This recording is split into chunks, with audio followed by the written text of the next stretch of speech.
Welcome to the Retiring Canada podcast, where our mission is to educate and empower you to make the most informed, rational, and productive financial decisions.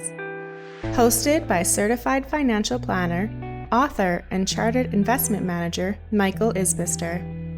You'll go behind the scenes to uncover the tips and strategies to help you invest smarter, optimize your retirement income, and reduce the amount of tax you pay. Michael is an investment advisor with Fundamental Wealth, a trade name of Harbourfront Wealth Management, a CERO dealer. And now, here's your host, Michael Isbister. Hello everyone, and welcome again to the Retiring Canada podcast. In today's episode, we're going to discuss gifting money to family in retirement. Specifically, I'm going to chat about the two kinds of gifts you can make, how to set expectations, a scenario I've come across with a substantial gift in mind, a hierarchy of financial needs to address with a gift, potential tax implications of a gift, fostering a deeper connection and implementing intergenerational wealth transfer, and lastly, as always, a few action items for you to consider.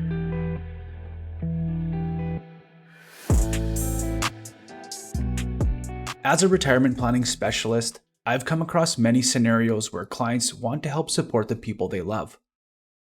Many Canadians will pass along real estate, investment assets, collectibles, and more to their kids or close family members in their estate documents. But what about the scenario where you, the retiree, has excess funds today that you can gift?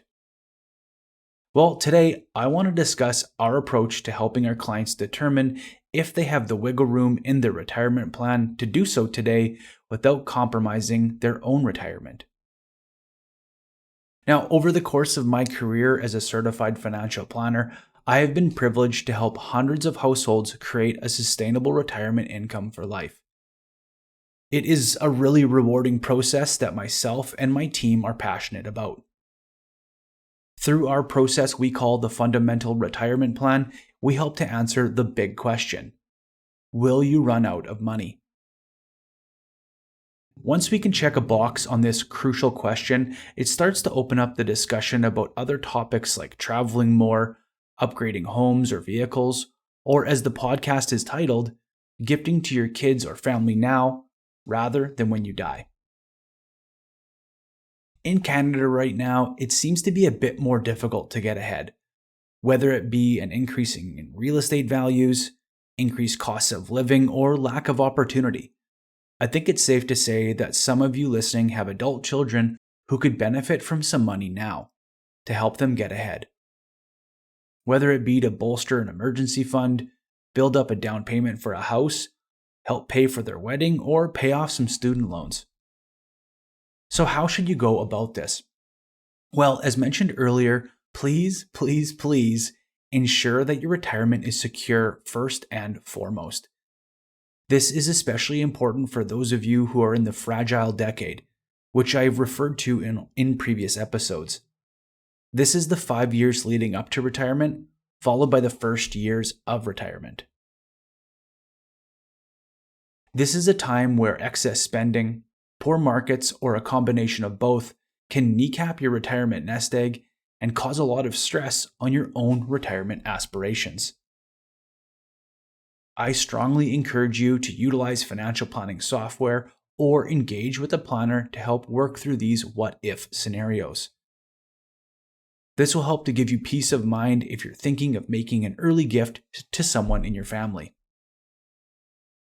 So now let's assume you and your financial planner have done their due diligence, or you work with us to build your fundamental retirement plan. You are now certain you can retire with confidence with plenty of wiggle room to gift money today. What are some ways you can go about this? And what should you be thinking about first, before you consider what account it comes from? Well, the first thing you should consider is the nature of the gift, which we will assume for today's discussion is cash. Ask yourself this: does this gift have strings attached or no strings attached? In other words, do you have expectations or demands you feel need to be met with this gift? Or is the receiver truly open to spend the funds how they see fit? There is no right or wrong answer here, but it should be clearly communicated to the recipient. Maybe they would actually not feel comfortable accepting the money if there are strings attached. And with that said, once they actually have the money and it's in their bank account, there really isn't anything you can do about it anyway. All I'm saying here is to set reasonable expectations, not only for yourself, but also the family member receiving the funds. Let's discuss a scenario I found especially unique. Now, it may not be for everyone, but here's a scenario I went through with a family and how this widow went about the gift and how we supported the decision with comprehensive planning. She is in her late 70s with a net worth well into the millions, most of it liquid investments. She has a number of adult children and wants to gift them some money now while she's still around to watch them enjoy and spend the funds. That said, her ultimate intent is to give the adult children most of her wealth while she is still living, and to only keep the amount needed to ensure she never runs out of money. The first step in her plan was to gift each adult child $100,000 and check back in a few months to see how they spent the money. Her thought process was she wanted to ensure they were reasonable with the money. If the adult children made wise financial choices, her intent was to gift most of her wealth to her children over the next few years, rather than in the will. We then helped her refine her personal needs, including the potential for long-term care expenses, and determined the amount she needed to withhold to ensure a secure retirement well into her golden years. Now, with this confirmation in mind, she was then ready to take the next step and gift the kids the balance of their inheritance. Now, I thought this was a unique move, which may have some very strong drawbacks and considerations that go into this type of discussion. For instance, what if one of the adult children was terrible with the money and the other one made good choice? Would you only gift one child and not the other? And what is considered a quote unquote good financial choice, as this can be inherently subjective?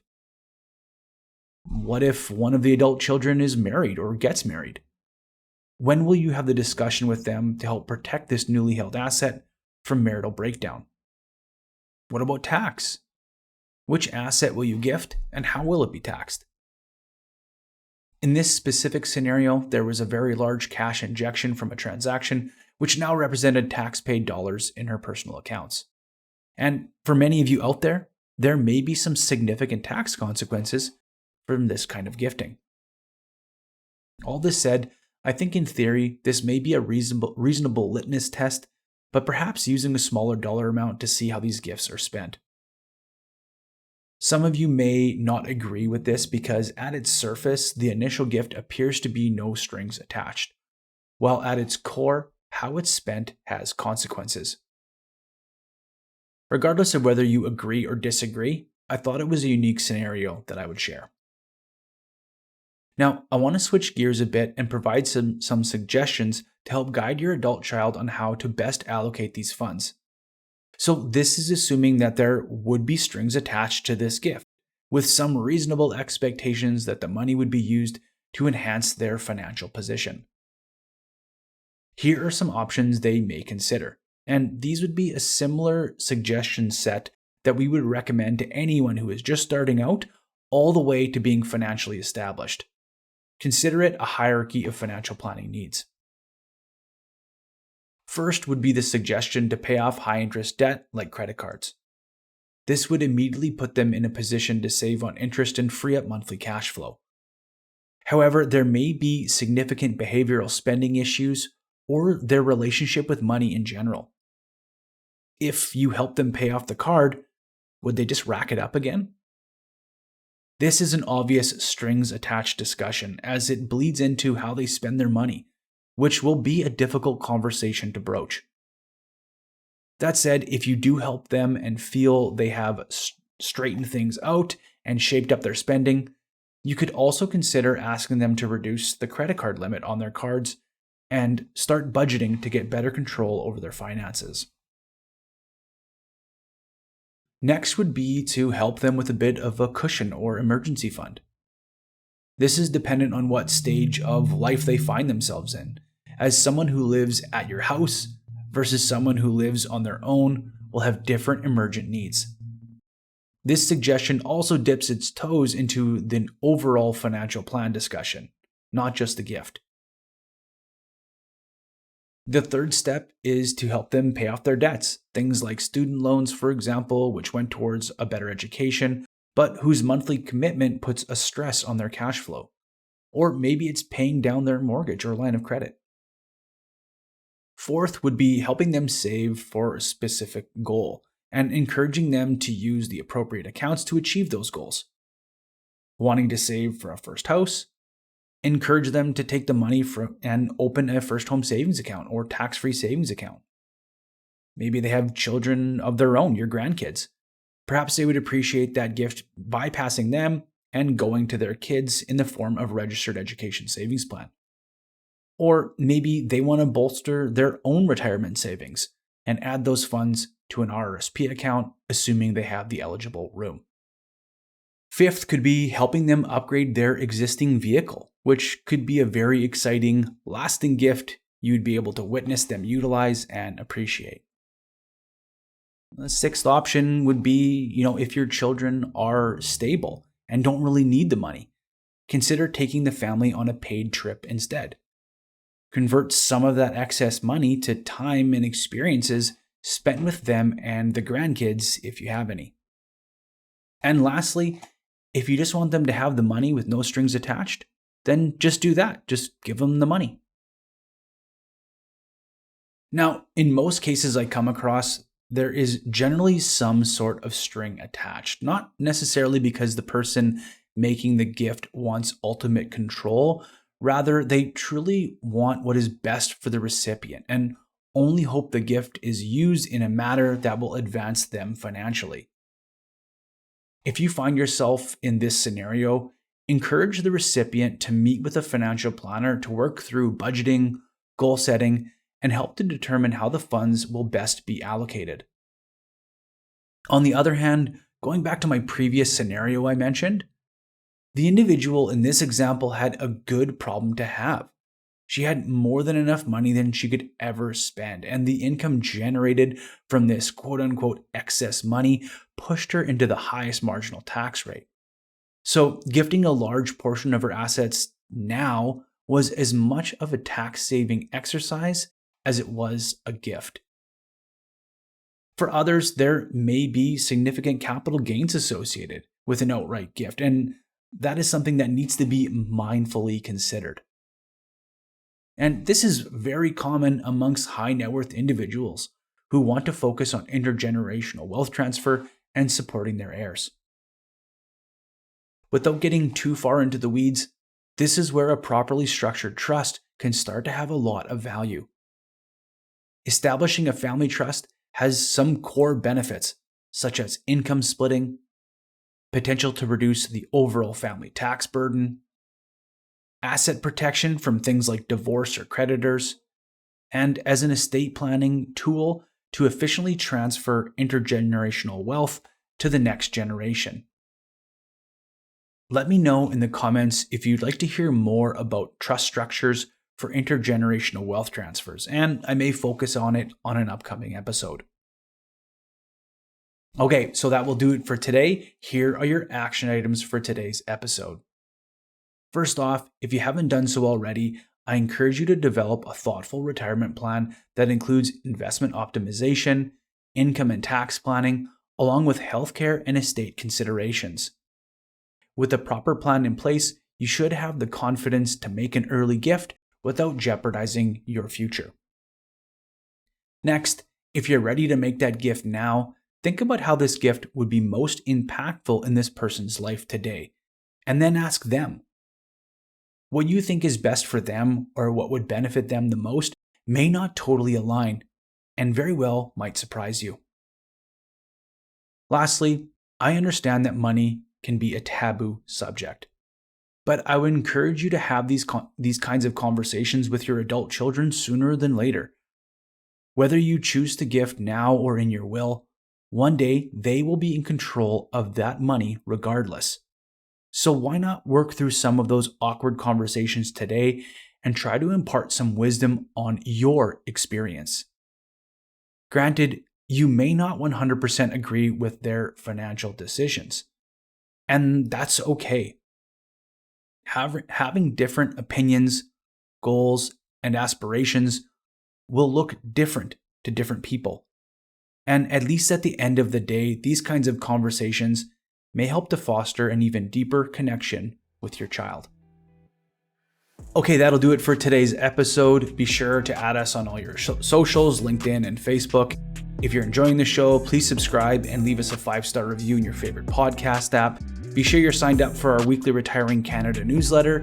And hey, when it comes to your retirement, don't take chances. Make a plan so you can retire with confidence. All comments are of a general nature and should not be relied upon as individual advice.